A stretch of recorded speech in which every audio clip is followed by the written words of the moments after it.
बिस्मिल्लाहिर्रहमानिर्रहीम। चलें जी, lecture number पता नहीं कौन सा, पार्ट नंबर 2 है आज का, और day 2 of grand revision session. Chapter number 7 का आगाज़ करते हैं। चैप्टर नंबर 7 बेसिकली आपका है performance of contract part 2। Performance of contract part 2 के अंदर सबसे पहले वो आपसे कह रहा है कि ज़रा मुझे ये बताऊँ मैं आपको कि कौन कौन कॉन्ट्रैक्ट को परफॉर्म कर सकता है। तो वो कह रहा है कि कॉन्ट्रैक्ट को प्रोमिसर खुद भी परफॉर्म कर सकता है, बता दे खुद। ठीक है, बाय डिफ़ॉल्ट क्या है, प्रोमिसर हिमसेल्फ। अगर प्रोमिसर चाहे तो अपने एजेंट के थ्रू भी कॉन्ट्रैक्ट को परफॉर्म करवा सकता है। ठीक है, लीगल रिप्रेजेंटेटिव भी कॉन्ट्रैक्ट को परफॉर्म कर सकते हैं अगर कॉन्ट्रैक्ट स्पेसिफिक नेचर का नहीं है, या other competent person. Promisor himself कैसे, कि मैं खुद गया और हाफिज़ अमान को अपनी घड़ी दी और से पैसे ले लिए, या मैंने हसन फुरकान को अपना एजेंट अपॉइंट किया और मैंने अपनी घड़ी हसन फुरकान के हाथ हाफिज़ अमान को भिजवा दी। लीगल रिप्रेजेंटेटिव, मेरा एक लीगल रिप्रेजेंटेटिव है, उसने मेरे बिहाफ पे कॉन्ट्रैक्ट परफॉर्म कर दिया। या अदर कॉम्पिटेंट पर्सन, मेरे पास स्टॉक खत्म हो गया था, मैंने समीउल्लाह को कॉल की, तुम्हारे पास स्टॉक पड़ा हुआ, उसने बोला उधर भी पड़ा हुआ है, तो समीउल्लाह ने मेरे बिहाफ पे माल उठा के हाफिज़ अमान साहब को भिजवा दिया। बात समझ आ रही है? ये तो हो गई कि परफॉर्म कौन कौन कर सकता है। प्रोमिसर खुद भी कर सकता है, ठीक है। नंबर 2, लीगल रिप्रेजेंटेटिव भी कर सकता है। अगर प्रोमिसर डाई हो गया यानी कि मर गया बिफोर दी फुलफिलमेंट। अच्छा, कहता है कि responsible for promise unless contract specifies otherwise. ठीक है जी। अच्छा, अगर आपने कॉन्ट्रैक्ट में लिख दिया कि अगर मैं मर गया तो लीगल रिप्रेजेंटेटिव पे कॉन्ट्रैक्ट नहीं आएगा, तो बस फिर ठीक है, फिर नहीं आएगा। हु में परफॉर्म फर्स्ट, देखो सबसे पहले तो बाय डिफॉल्ट क्या हो सकता है, बाय डिफॉल्ट 2 चांसेस हो सकते हैं कि या तो खुद करे या तो अपने एजेंट के थ्रू करवा दे, दोनों एक्सेप्टेबल हैं। ठीक है, हो सकता है कि वो अदर कॉम्पिटेंट पर्सन के थ्रू भी करवा दे, तो कोई इसमें नंबरिंग नहीं है, कुछ भी हो सकता है। ठीक है, और अगर मर जाए तो फिर लीगल रिप्रेजेंटेटिव, लेकिन अगर कॉन्ट्रैक्ट में लिखा हो कि नहीं अदरवाइज लीगल रिप्रेजेंटेटिव नहीं करेगा, तो फिर आप लीगल रिप्रेजेंटेटिव से परफॉर्मेंस नहीं ले सकते। ठीक है, और लायबिलिटी लिमिटेड होती है to the extent of the disease value, disease के स्टेट की वैल्यू। बात समझ आ रही है? यानी कि मरने वाला जायदाद छोड़ के 10 लाख रुपए की, कॉन्ट्रैक्ट था 15 लाख रुपए का या 12 लाख रुपए का कॉन्ट्रैक्ट था, तो वो to the extent of 10 lakh रुपए अपनी परफॉर्मेंस को फुलफिल करवा सकता है, 2 लाख रुपए नहीं। ठीक है, क्यों? क्योंकि मरने वाले की जो जायदाद में पैसे थे वो सिर्फ 10 लाख रुपए थे। ठीक है जी, आ जाओ। कह रहा है अदर कॉम्पिटेंट पर्सन, प्रोमिसर में employer other competent person if promisee accepts can not enforce against the promisor. अगर प्रोमिसी ने कहा ठीक है हाँ मैं समीउल्लाह से चेयर एक्सेप्ट कर लेता हूँ, और अगर समीउल्लाह से उससे चेयर एक्सेप्ट कर ली, तो अब वो मुझे नहीं कह सकता कि यार नहीं आपसे परफॉर्मेंस मांगी थी ना, आप दो, उसने दे दी, वो बात अलग है, लेकिन आपसे भी लूँगा, तो ऐसा नहीं कर सकता। डन। अच्छा, डिवोल्यूशन ऑफ जॉइंट लायबिलिटीज़, ये कॉन्सेप्ट बहुत अहम है, ये कॉन्सेप्ट बहुत अहम है और ये आपके साथ बहुत ज़्यादा काम आने वाला है। जॉइंट एंड सेवरल लायबिलिटी का कॉन्सेप्ट है। ठीक है, हम पार्टनरशिप इंशाल्लाह पढ़ेंगे और कॉन्ट्रैक्ट में परफॉर्मेंस वाला पार्ट पढ़ रहे हैं, तो इसमें आपको एक चीज़ याद रखने की बहुत ज़रूरत है कि partners are jointly and severally liable. ठीक है, ये जॉइंटली भी लायबल हैं और सेवरली भी लायबल हैं। लायबल बोल रहा हूँ, क्या हो गया ज़बान को, लायबल है। ठीक है, अच्छा, यानी कि ये अकेले अकेले अपनी इंडिविजुअल कैपेसिटी में भी लायबल हैं और सब साथ मिलके एक साथ भी लायबल हैं। ठीक है, अच्छा, वो कह रहे हैं कि डिवोल्यूशन किस तरह से होगी इसकी, कौन कौन परफॉर्मेंस करेगा, किस किस तरह से करेगा। सबसे पहले वो कहता है कि all the promisers will perform the contract if all are alive. ठीक है, मिसाल के तौर पे मिस्टर ए ने, मिस्टर बी ने, मिस्टर सी ने, तीनों ने मिलके एक कॉन्ट्रैक्ट किया। ठीक है, तीनों ने मिलके एक कॉन्ट्रैक्ट किया, किससे? एक गेमिंग जोन के ओनर से, एक गेमिंग जोन के ओनर से, मिस्टर एक्स से, कि जनाब हम आपके गेमिंग जोन में PS5 देंगे 50 के करीब और टीवी देंगे हम कोई 50 के करीब। ठीक है, ये हमारा क्या है आपसे वादा। तो they are promisers and gaming zone वाला मिस्टर एक्स इज प्रोमिसी। वो कह रहा है कौन परफॉर्म करेगा, कह रहा है कि ए, बी और सी तीनों मिलके परफॉर्मेंस देंगे। ठीक है, अगर तीनों जिंदा हैं। कहता है कि अगर तीनों में से अल्लाह ना करे कोई मर गया, ठीक है, लेट से मिसाल के तौर पे ए मर जाता है, तो अब कौन फुलफिल करेगा? बोला कि ए का जो लीगल रिप्रेजेंटेटिव है वो करेगा, और बी करेगा, और सी करेगा। ठीक है, अच्छा, वो कहता है कि surviving promisers and representative of deceased promisers jointly. ठीक है, केस नंबर सी, वो कहता है कि भाई व्हाट इफ के सारे जो हमारे ओरिजिनल ओनर से वो मर गए, तो फिर क्या होगा? तो भाई इसका भी लीगल रिप्रेजेंटेटिव आएगा, इसका भी लीगल रिप्रेजेंटेटिव आएगा, और इसका भी लीगल रिप्रेजेंटेटिव आएगा और परफॉर्मेंस देगा। ठीक है, अगर तीनों एक ही हादसे में शिकार हो गए। बात समझ आ रही है? क्या है बात क्लियर है? आगे बढ़ जाते हैं। ये पढ़ लिया, ये भी पढ़ लिया, ये भी पढ़ लिया। तीन पार्टनर्स हैं, हम्म, तीन सी पार्टनरशिप में सी का शेयर कम इन लोगों को होता है ठीक है। और लायबिलिटी वो 50 मिलियन। तो फिर जितना शेयर था पार्टनरशिप में उतनी लायबिलिटी आएगी। तो ये दो पार्टनर्स में मर्डर दो मर गए तो फिर दोनों के लीगल रिप्रेजेंटेटिव और ये बंदा पूरा। नहीं, तो उसकी जो वो जायदाद है वो कम हो। तो फिर जो, हाँ, आगे आगे हम पढ़ेंगे तो फिर अगला बंदा लायबल, अगला बंदा बेयर करेगा। ठीक है। तो जैसे ये एक और सवाल आया ना अरीब का, वो कह रहे हैं ए बी और सी हैं, सी इंसॉल्वेंट हो गया, आप क्या करेंगे?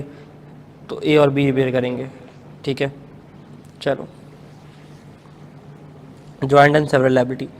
जॉइंट एंड सेवरल लायबिलिटी का कॉन्सेप्ट क्या है कि पार्टनर जॉइंटली भी और अपनी इंडिविजुअल कैपेसिटी में भी लाएबल होते हैं। बोलो लाएबल, बोलो लाएबल होते हैं।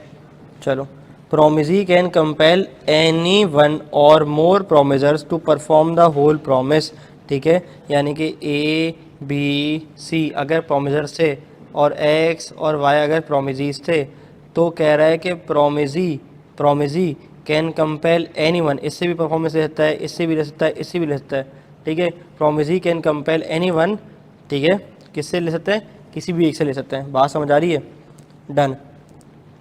चलो आगे बढ़ते हैं। Right to claim contribution. कह रहे हैं जॉइंट प्रोमिजर्स की कंट्रीब्यूशन कैसे होगी? Each promisers can compel equals to contribute equally unless contrary intention appears from the contract. पढ़ लो एग्जाम्पल। कह रहे हैं Azam Babar and Saqlain jointly promise करते हैं, आजम बाबर सकलैन जॉइंटली प्रॉमिस करते हैं कि दावर को 3,000 रुपये देंगे। Saqlain is compelled to pay the whole. Dawar ने बोला भाई आप तो छोड़ो, इसकी मुझसे पुरानी टसल है, तू बेटा मेरे पैसे पूरे वापस कर, शाबाश। ठीक है, तो सकलैन को कंपेल कर दिया गया कि वो पूरे पैसे दे दे। आजम इंसॉल्वेंट हो गया, आजम तो केस से फारिग हो गया, but his assets are sufficient to pay 1/2 of its date. अगर मुझे बताओ 3,000 रुपये का उधार था तो हज़ार था, वो कह रहे हैं इससे 500 रुपये निकाले जा सकते हैं सिर्फ। ठीक है, इससे सिर्फ 500 रुपये निकाले जा सकते हैं। अच्छा, Saqlain is entitled to receive 500 from Azam estate. अब देखो 500 इसको आजम के स्टेट से मिल जाएगा। And 1250 from Babar. अब 1250 बाबर से कैसे, मुझे बताओ बताओ। 3,000 का उधार था। ठीक है, आजम से कितने निकल सकते हैं? 500। कितने बचे? 2500। अब जो बाकी दो हैं वो क्या करेंगे? इक्वल बांटेंगे, तो 1250 मिलेगा उससे। क्लियर है? चलो। Sharing of loss by default in contribution. वो कह रहे हैं डिफ़ॉल्ट हैंडलिंग बाय जॉइंट प्रोमिजर्स। ये वाले जो कॉन्सेप्ट है ना बेसिकली चैप्टर नंबर 7 के, ये पार्टनरशिप में बेहद काम आएंगे। तो पार्टनरशिप हमारा यूँ निकलेगा, तीसरे में तुम, चौथे में तुम। ठीक है, हाँ। वो कह रहा है कि default handling by joint promisers. If one promiser default on contribution, अगर एक प्रोमिजर कंट्रीब्यूशन करने में डिफ़ॉल्ट कर जाए तो फिर रिमेनिंग प्रोमिजर क्या करेंगे? बेयर करेंगे इन इक्वल प्रोपोर्शन। ये हम ऑलरेडी देख चुके हैं। ठीक है जी। Effect of release of one joint promiser. ये कह रहा है जनाब ए है, बी है, सी है और इन्होंने एक एक्स से लोन लिया हुआ है। ठीक है, कहाँ से आवाज़ आ रही है ये?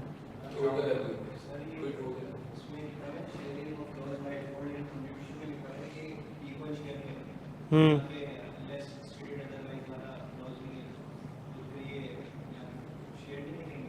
क्यों, क्या मतलब?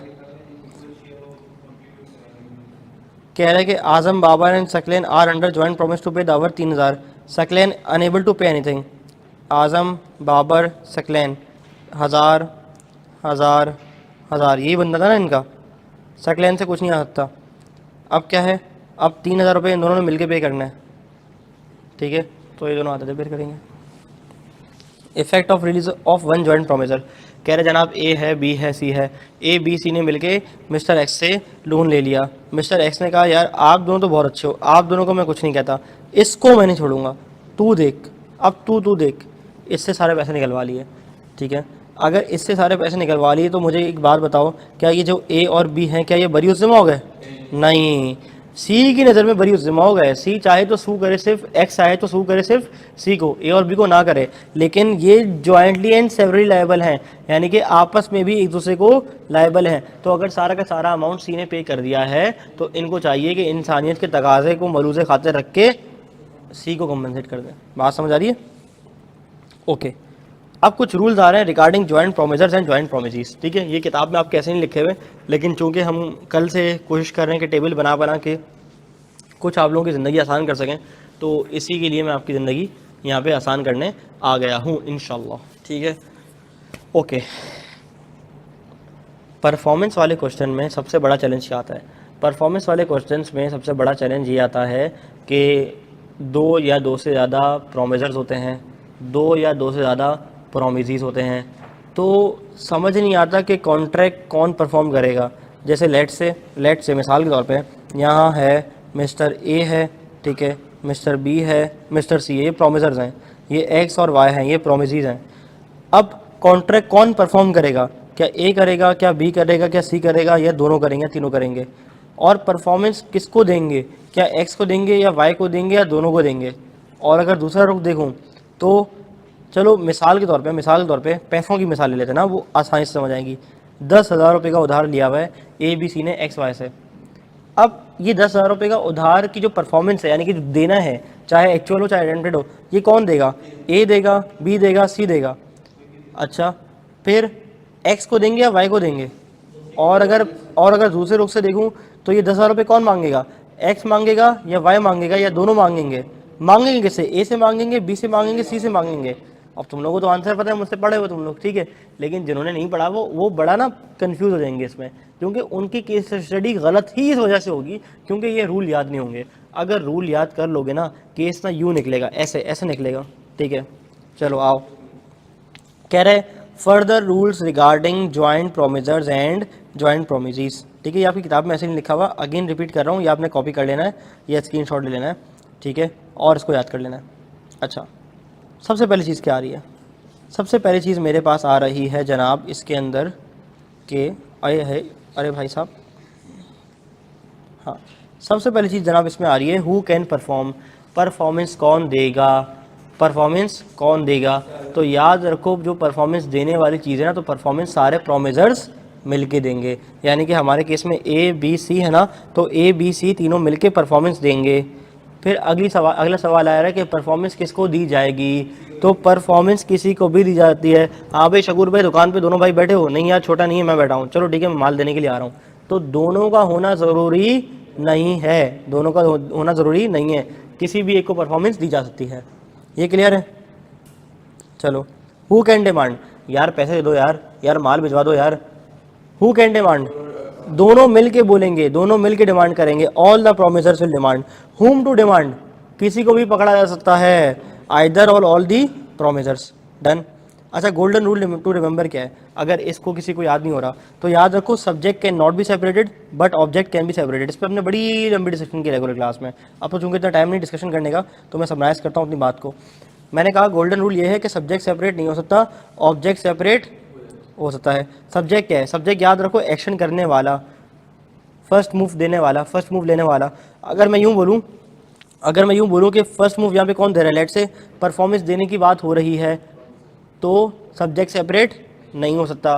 परफॉर्मेंस देने की बात हो रही है, साथ परफॉर्मेंस देनी है। अगर मैं यूँ कहूँ परफॉर्मेंस लेने की बात हो रही है, यार माल भिजवाओ ना, यार कहाँ रह गया माल, चलो ज़रा पैसे ला के दो मुझे, मेरे वापसी, पैसे रिटर्न करो, माल रिटर्न करो। अब ये जो एक्शन हो रहा है, फर्स्ट मूव हो रहा है, तो ये क्या है? सब्जेक्ट। तो सब्जेक्ट सेपरेट नहीं होगा, यानी कि दोनों ने मिलकर करना है। And object can be separated. The one receiving the benefit can be separated, they can act jointly और इंडिविजुअली।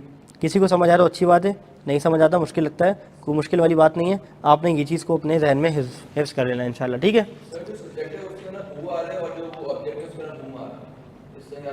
कर सकते हो आप याद, ठीक है, मैं तो आपको समझा दिया।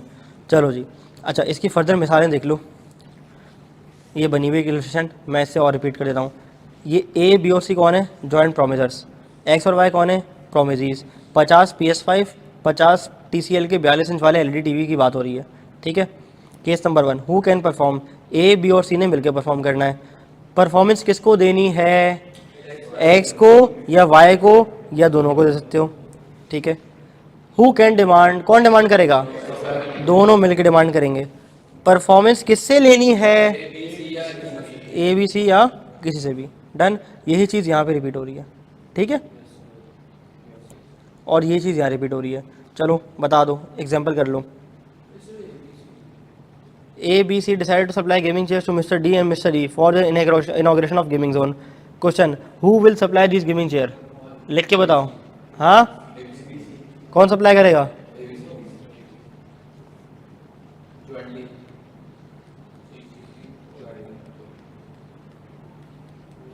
चलो, who will demand for this gaming chairs? D and या और? एंड कितने लोगों को लगता है? दोनों हो सकते हैं सर, क्योंकि ऑब्जेक्ट है ना। ओके, चलो। Okay, rules regarding time and place of performance. Rules regarding time and place of performance कह रहा है अगर टाइम एंड प्लेस स्पेसिफाई हुई भी है तो फिर क्या होना चाहिए? उसी टाइम पे उसी स्पेसिफाइड प्लेस पे परफॉर्मेंस को होना चाहिए। अगर मैंने कहा कि 3 बजे ARTT आके परफॉर्मेंस दे देना तो वो 3 बजे आके ARTT ही परफॉर्मेंस देगा, ठीक है। If time is not specified in the contract तो क्या करना चाहिए? Reasonable time.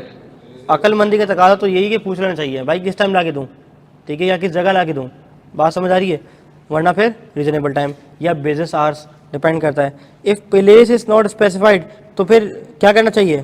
पूछना चाहिए ना, पूछना चाहिए ना पहले कि यार कहाँ ला के दूँ, लेकिन पब्लिक स्पेस में ना हो, ठीक है। अब ये नहीं कि प्लेस स्पेसिफाइड नहीं था कॉन्ट्रैक्ट के अंदर, उसने बोला हाँ कहाँ हो, हाँ भाई गडानी के समंदर में नहा रहा हूँ, ले आओ चेयर, ले आओ, पूरा ट्रक यहाँ भिजवा दो, तो क्या गडानी के समंदर पे वो जाके परफॉर्मेंस देगा?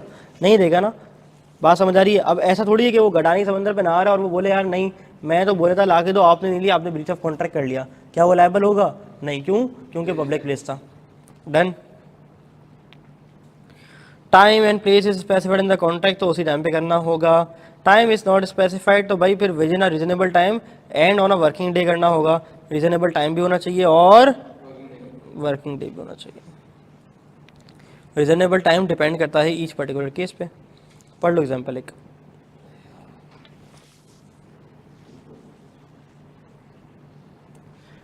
दोस्तों ऑनलाइन वाला समझ आ रहा है? लिख के बताओ सब, सब साथ हो यहाँ तक? चैप्टर नंबर 6 खत्म हो चुका है और 7। सर प्लेस सुनसान तो नहीं होगी ना? नहीं बेटा सुनसान नहीं होगी, तुम सेफ रहोगे इंशाल्लाह।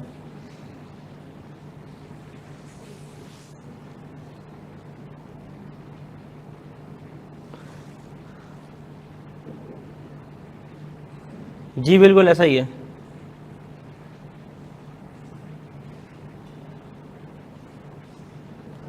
कुछ कुछ आ रहा है अल्हम्दुलिल्लाह माशाल्लाह। डन है?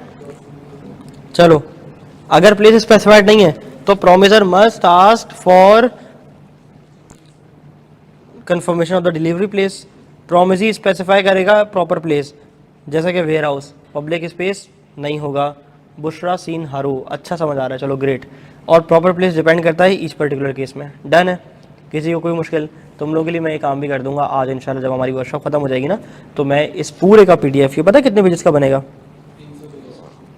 करीब करीब वो 229 पेजेस का ये पूरा PDF दे दूंगा, जिसमें चैप्टर नंबर 2 से लेकर 2, 3, 4, 5 फिर 6 फिर वो होगा 8, 9, 10 फिर 6, 7 और फिर 11 से लेकर 15 वो पूरे तुम्हारे पास PDF होंगे। तुम चाहो तो उसको अलग अलग कर सकते हो, लेकिन अगर किसी ने बोला कि सर चैप्टर वाइज अलग कर देना, बहुत मारूंगा, ठीक है, तो इतनी मेहनत खुद कर लेना।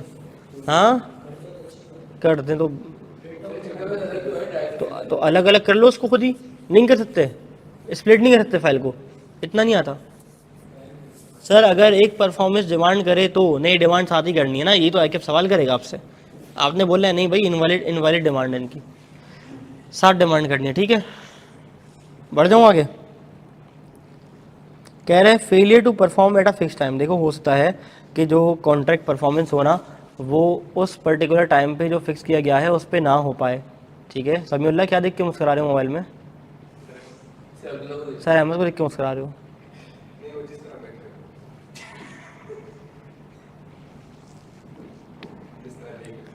अहमद रजा पूछता है आज कौन कौन से चैप्टर होंगे? बेटा आज होगा रेस्पिरेटरी सिस्टम, ठीक है, और ट्रांसप्लांट का एक चैप्टर है वो पढ़ेंगे, और आखिरी चैप्टर पढ़ेंगे हम ओपन हार्ट सर्जरी का। शर्म नहीं आ रही सवाल पूछते हुए? चलो, failure to perform at a fix time. जब परफॉर्मेंस होनी थी एक मखसूस टाइम पे और उस टाइम पे परफॉर्मेंस नहीं हो सकी तो फिर क्या होगा? तो फिर देखा जाएगा कि क्या टाइम बहुत इंपॉर्टेंट एलिमेंट था कॉन्ट्रैक्ट का या टाइम बहुत ज़्यादा इंपॉर्टेंट एलिमेंट नहीं था कॉन्ट्रैक्ट का।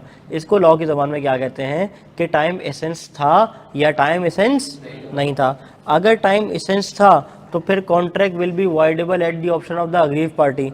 और अगर टाइम एसेंस नहीं था तो फिर contract will not be voidable eight the option of against party. जैसे मिसाल के तौर पे बर्थडे का अस्तगफिरुल्लाह केक बनवाना था। अच्छा, अस्तगफिरुल्लाह केक क्यों, क्योंकि वैसे बर्थडे नहीं होना चाहिए। तो बर्थडे का केक बनवाना था। अब जब बर्थडे का केक बनवाना था, ठीक है, तो टाइम एसेंस था या नहीं था? था ना। तो क्या नहीं नहीं क्या कर रहा है? ठीक है, ठीक है। तो टाइम तो एसेंस है ना, लेकिन फिर भी लोगों के लिए, ठीक है, हराम काम में भी लोगों के लिए टाइम एसेंस होता है, ठीक है। अच्छा, कॉन्सर्ट था, उस कॉन्सर्ट के अंदर अस्तगफिरुल्लाह क्या करनी थी? लाइटें लगानी थी।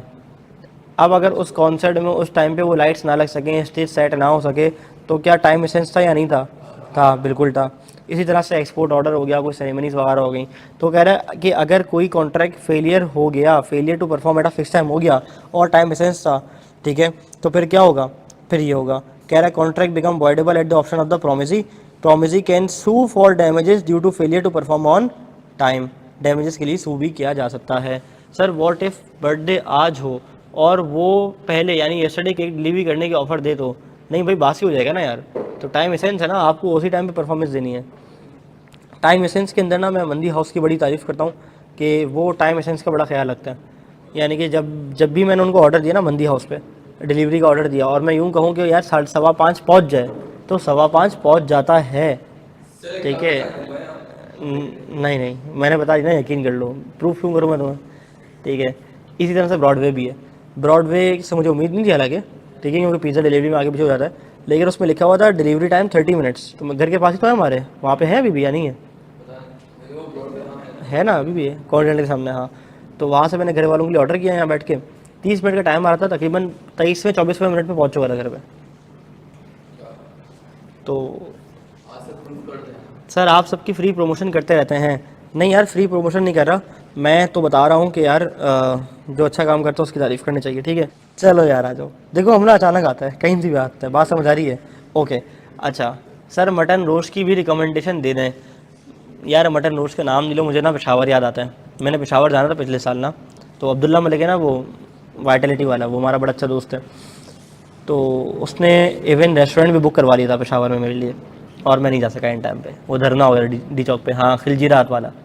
हमारा बड़ा अच्छा दोस्त है यार, हमारा भाई है उसका। और मेरा ना FR2 रह गया था, तुमने साथ पढ़ा था सितंबर 21 में। हाँ जी, कहाँ चलें? चल वे पेशावर तो मैं छोड़ के आ जाऊँगा अब्दुल्ला के पास। चलो, अगर टाइम एसेंस नहीं है कॉन्ट्रैक्ट में तो फिर क्या होगा? बोलो। कॉन्ट्रैक्ट वाइडेबल नहीं होगा, कॉन्ट्रैक्ट वाइडेबल नहीं होगा।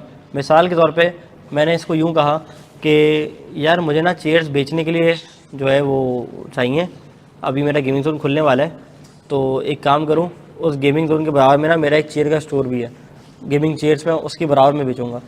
तो यूँ कहो कि 3 बजे तक माल पहुँचा देना, ठीक है, 14 अगस्त को 3 बजे पहुँचा देना। अच्छा, इसने कहा ठीक है 14 अगस्त को 3 बजे पहुँचा दूंगा। 15 अगस्त को 3 बजे लाके दे रहा है। टाइम एसेंस था? नहीं था, कोई मसला नहीं है, एक आध दिन माल डिले हो गया, तो क्या कॉन्ट्रैक्ट वाइडेबल होगा? नहीं, ठीक है। फिर क्या होगा? कह रहा है promisee is entitled to compensation for the losses only if the prior notice of intention was given, ठीक है। अगर मेरी इंटेंशन थी कि ये failure to perform at specific time होगा और मैं इसको सू करूँगा, तो मैं इसको नोटिस दे रहा हूँ। अगर मेरी नीयत थी तो बस फिर मैं कंपनसेशन क्लेम करूँगा, नहीं करूँगा। मैं समराइज कर देता हूँ कि failure to perform at specific time में 2 सिचुएशन आएगी कि टाइम एसेंस था, टाइम एसेंस नहीं था। अगर टाइम एसेंस था तो contract become voidable at the option of aggrieve party, ठीक है। और अगर टाइम एसेंस नहीं था कॉन्ट्रैक्ट के अंदर, तो फिर contract is not voidable, compensation आप क्लेम कर सकते हो only if it was stated at the time of the contract formation. बात समझ आती है?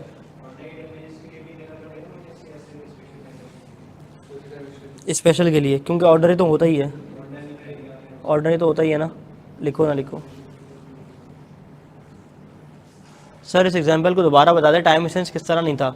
भाई कोई मसला नहीं ना, माल में एक आध दिन ऊपर नीचे हो ही जाता है डिलीवरी के अंदर, कोई मसला नहीं, कोई परेशानी नहीं है। लेकिन हाँ, अगर मैं इसको यूँ कह रहा कि तुमने मुझे ला के देना है और मैंने आके एक्सपोर्ट करना है, मेरा बड़ा एक ऑर्डर है, तो फिर टाइम एसेंस हो जाता, ठीक है। Effect of acceptance of delete performance, कह रहा है कि अगर एक बंदे ने परफॉर्मेंस को डिले कर दिया और आपने उसकी डिलीट परफॉर्मेंस को एक्सेप्ट कर लिया, अगर एक बंदे ने परफॉर्मेंस में देने में डिले कर दिया और आपने उस डिले को एक्सेप्ट कर लिया, तो बस फिर क्या होगा, वो कह रहा है effect of acceptance or delayed performance, contract is avoidable due to promisers failure to perform on time, लेकिन प्रोमिसी क्या कर लेता है, एक्सेप्ट कर लेता है। तो फिर अगर आपने एक्सेप्ट कर लिया ना उसका कॉन्ट्रैक्ट, तो फिर आप कंपनसेशन डिमांड नहीं कर सकते। एक्सेप्शन क्या है, अगर प्रोमिसी नोटिस दे दे of intention to claim compensation. बात समझ आ रही है कि यार देखो मैं तुम्हारी डिलेड परफॉर्मेंस एक्सेप्ट तो कर रहा हूँ, लेकिन बेटा मैं कंपनसेशन दूंगा, तो फिर ले सकता है। ठीक है, ओके। कितना रह गया मेरे भाई? 4 स्लाइड्स और हैं, क्या बात है, कैसा पता 4 स्लाइड और हैं? अच्छा इसके बाद भी है, ठीक है, okay. Order of performance of reciprocal promises, पुराना देखिए क्या बात है। चलो, order of performance of reciprocal promises. कह रहे हैं रेसिप्रोकल प्रॉमिस क्या होता है? रेसिप्रोकल प्रॉमिस का मतलब होता है वो promises which form consideration for each other, यानी कि एक हाथ से दो एक हाथ से लो। मेरा प्रॉमिस कि मैं आपको घड़ी दूंगा, आपका प्रॉमिस आप मुझे पैसे दोगे, ये क्या है? Reciprocal promises. एक हाथ से दो और एक हाथ से ले लो। Every contract has reciprocal promises except agreement without consideration. और ये एग्रीमेंट विदाउट कंसिडरेशन क्या होता है, ये बखूबी हम पढ़ चुके हैं कल। ठीक है, चलो। Rules regarding performance of reciprocal promises. कह रहे कुछ प्रॉमिस ऐसे होते हैं जो कि बिल्कुल साइमल्टेनियस होते हैं, जिसे मैं कहता हूँ म्यूचुअल एंड कॉनकरेंट। यार ये आवाज़ कहाँ से आ रही है ठोका बेटी की? बराबर में कहाँ? ग्राउंड में हो रहा है। चलो, कुछ परफॉर्मेंस होती है साइमल्टेनियस परफॉर्मेंस, जिसे हम कहते हैं म्यूचुअल एंड कॉनकरेंट। अच्छा, कुछ होती हैं फिक्स्ड ऑर्डर ऑफ परफॉर्मेंस, जिसे मैं कहता हूँ म्यूचुअल एंड डिपेंडेंट, यानी कि पहले एक काम होगा उसके बाद दूसरा वाला काम होगा। ठीक है, कुछ ऐसे होते हैं कि जिसमें ऑर्डर फिक्स नहीं होता, म्यूचुअल एंड इंडिपेंडेंट, तो फिर नेचर ऑफ ट्रांजेक्शन पर डिपेंड करता है। कुछ होते हैं legal and illegal. Legal illegal को हम कल ऑलरेडी पढ़ चुके हैं। आ जाओ, simultaneous performance, mutual and कॉनकरेंट। Promise must be performed simultaneously. ये कौन से कॉन्ट्रैक्ट है जिनको आपने साइमल्टेनियसली परफॉर्म करना है? कह रहा है no performance required if other party is not ready and willing. अच्छा, पढ़ो example. Ali agrees to pay Bilal for a laptop when it is deliver. उसने बोला यार आप ज़रा लैपटॉप डिलीवर करवा दो, मैं आपको पेमेंट हाथ के हाथ कर लूँगा। तो अली पेमेंट कब करेगा? जब लैपटॉप की डिलीवरी हो जाएगी। Fixed order of performance, mutual and dependent. Promises must be perform in specified order. मैंने कहा मेरे 4 कमरे पेंट कर दो, मैं तुम्हें पैसे दे दूंगा। अगर वो पैसे पहले मुझे मांगना शुरू कर दे एडवांस में कि यार नहीं अभी से पैसे दो फिर पेंट करूंगा, तो क्या ये माना जाएगा? नहीं माना जाएगा। No performance required if other parties fail to perform. ठीक है, Ahmad agree to paint Hasan house. Hasan ने अग्री किया कि जब पेंटिंग कंप्लीट हो जाएगी। Ahmad is not required to paint if Hasan refuses to pay after completion. बात समझ आ रही है? चलो, independent order of performance, mutual and independent. ये क्या है जनाब? वो कह रहा है Jain agree to deliver goods to Umar and Umar agrees to pay for the goods. अब ऑर्डर स्पेसिफाई नहीं है, तो नेचर ऑफ ट्रांजैक्शन क्या रिक्वायर करती है? पहले माल डिलीवर होगा, उसके बाद क्या होगा? पेमेंट हो जाएगी। बहुत आसान सी चीज़ है, तो कोई मुश्किल ही नहीं है। चलो, एग्जाम्पल एक और आ रही है। Hasan promises to deliver either legal software or pirated software to Usman. Usman can only demand the legal software as the illegal option can not be enforce. ये एग्जाम्पल सुनी नहीं लिख रही कल वाली? हाँ जी, चैप्टर नंबर 4 में पढ़ी थी। क्लियर है? सब मेरे साथ हो? पक्की शक्की बात है? चलो, आखिरी स्लाइड। वो कह रहा है प्रोमिसी का निगलेक्ट या refusal discharge by attempted performance. ये पढ़ी हुई बात लग रही है, वैसे नहीं पढ़ी पहले। Contract become voidable, damages claim हो सकते for breach of contract and compensation for work already perform. Quantum Marriott कह रहे हैं जितना काम आपने कर लिया था उतनी कंपनसेशन आप डिमांड कर सकते हो, इसे हम कहते हैं क्वांटम मैरियट। पढ़ लो एग्जाम्पल।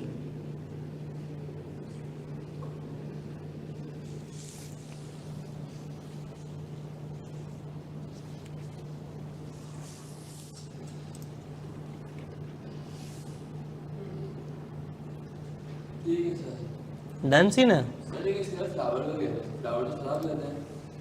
तो किसी और को भेज देगी। This is business. चलो जी, इसी के साथ हमारा चैप्टर नंबर 7 का सफ़र यहीं ख़त्म होता है। आप ऑनलाइन वाले ज़रात से या रिकॉर्डिंग वाले ज़रात से मुलाकात होती है अगली वीडियो में।